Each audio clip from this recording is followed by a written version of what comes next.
الله أكبر الله أكبر. One repeats just as the muezzin says, except when he says, "Come to prayer, come to success."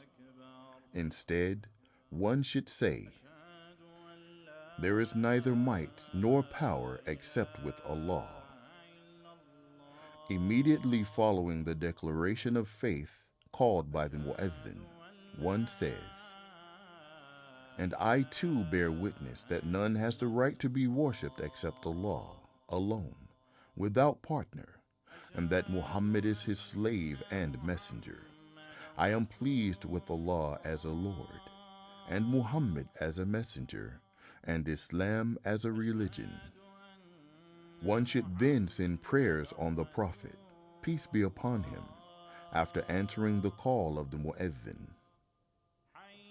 O Allah, owner of this perfect call, and owner of this prayer to be performed, bestow upon Muhammad, give Muhammad the right of intercession and superiority, and send him on the day of judgment to the best and the highest place in paradise, which you promised him. One should also supplicate for himself during the time between the Azan and the Iqamah, as supplication at such time is not rejected. الله أكبر الله أكبر. لا